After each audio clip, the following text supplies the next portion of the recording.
દાહોદમાં ભાજપના ઉમેદવાર જશવંતસિંહ ભાભોરે મતદાન કર્યું। પોતાના પરિવાર સાથે આવી મતદાન કર્યું। જશવંતસિંહ ભાભોરના માતા પિતાએ પણ મતદાન કર્યું। સિંગવડ તાલુકાના દાસા ગામે મતદાન કર્યું। 5 લાખની લીડથી જીતનો વિશ્વાસ વ્યક્ત કરાયો। મતદારોની દાસા ગામે મોટી કતારો લાગી।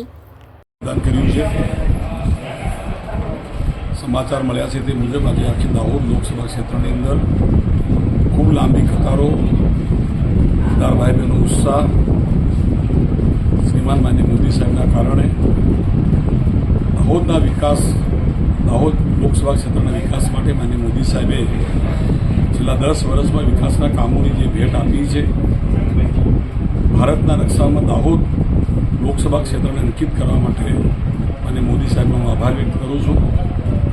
ભારતીય જનતા પાર્ટી તરફથી મતદારોનો પહેલેથી જોગ હતો, આજે પણ છે। ફોર્મ ભર્યું તે પહેલાં આખી લોકસભા ક્ષેત્રના અમારા કાર્યકર્તા, અમારા મતદાર ભાઈ બહેનોએ મોદી સાહેબને સાથ આપીને વિકાસની સાથે રહ્યા છે।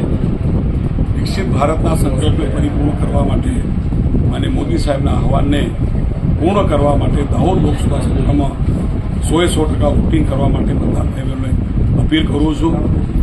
इस बार 400 पार फिर एक बार मोदी सरकारना सूत्र ने सार्थक करवा माटे हमारा कार्यकर्ता ने मतदार भाई बहनों जंगी भारी बहुमती मतदान करशे और आ सीट ऐतिहासिक लीड साथ जीतशू एवी आशा व्यक्त करूँ छूँ। Thank you.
Thank you.